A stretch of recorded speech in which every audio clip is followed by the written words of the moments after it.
pursued and persevered. Kevin Durant with 29 points for the Nets. Ready? Okay, ready with Kevin. Start off Malika Andrews, ESPN.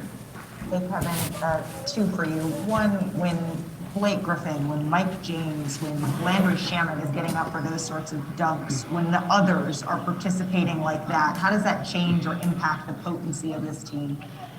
Yeah, I mean, we expect everybody to come out there if they play and play hard. And, you know, tonight guys came out there with extreme focus and just tried to be aggressive on both ends, not do too much, keep the game basic, and we was able to get some stops and some scores. When you saw James struggling, what was your initial reaction to that? I didn't realize what had happened until he had started walking off the court. But we were supposed to run a play, and he wasn't in the spot. And then I looked at him, he was grimacing. So this shit sucks. It sucks. It sucks out because I want him to be out there. I know how much he cares. I know how much he wants to be in this moment. It sucks. You know, I wish him a speedy recovery. We're gonna keep him involved as much as possible, but I mean, it's just a bad break. Greg Logan with Newsday. Greg, you're muted. Kevin, sorry, it took me a minute to unmute. Just how do you gauge how this team handled the emotional blow of losing Harden? I mean, you guys still played a terrific defensive game. You know, just did all this adversity that you've had all season kind of prepare you for this moment?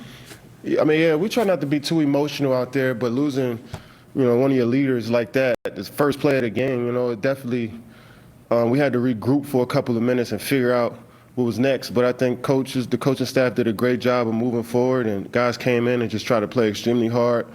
We didn't care about anything else but playing and executing the game plan and just, you know, leaving it all out there. So, you know, we're going to be thinking about James. We're going to be, you know, I'm definitely going to call him when I leave here, see how he's doing. But like I said, it's just it's just a bad situation, man. I hate that it had to happen to him right now. Alex Schiffer, The Athletic. Hey, Kevin, you guys forced Milwaukee into shooting 20% from three and then forced a ton of turnovers on them and capitalized on. Just what'd you like about the defense tonight? Yeah, I mean, I think we were just, you know, really after the first quarter, offensive rebounding, I think we did a solid job more after that. You know, I think that's what got them going and had us down like 10 in the first quarter, them getting extra possessions. And that's what they thrive on. And I know they're not going to miss that many shots, 6 for 30. They're not going to miss that many shots. But if we, you know, they shot only 3 more shots than us. And when we played them before, they shoot 14, 15 more shots than us. So we just got to rebound the basketball and play extremely hard and realize this team is a huge, you know, long team, big team. So we got to all be in the paint, helping each other out. It's going to be a fun series. Christian Winfield, New York Daily News. Going on, Kevin. What type of impact does Blake have on a game when he's diving all over the floor and making those plays on loose balls like he did today? Well, I mean, when he plays like that, you know, it just ignites the whole crowd, ignites our team, and he's diving on the floor, playing tough and big as a center.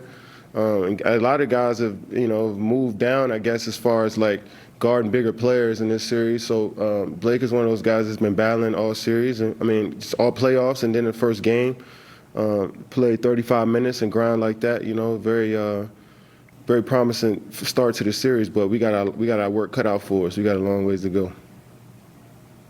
Ryan Mahoney with AP.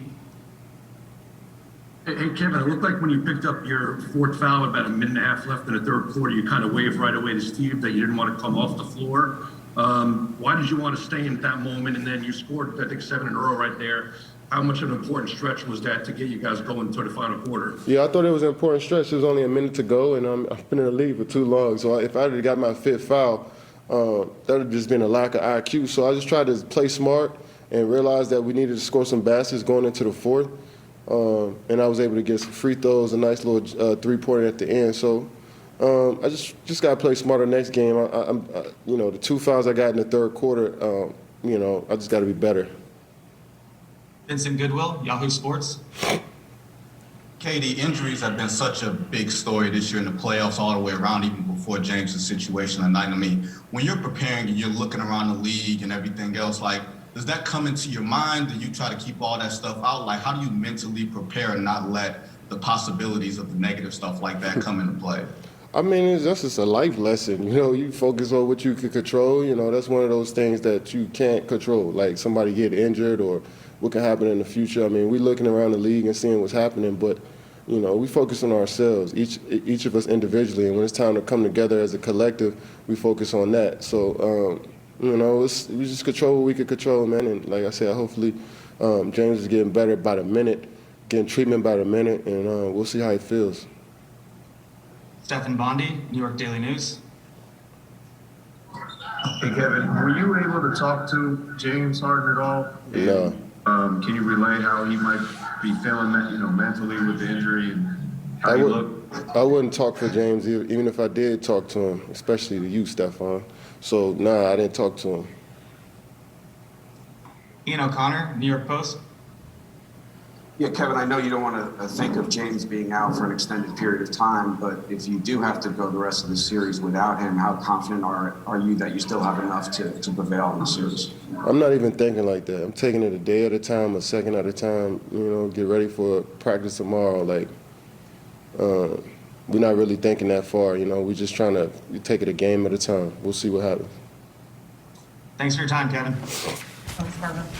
Thanks, Kevin.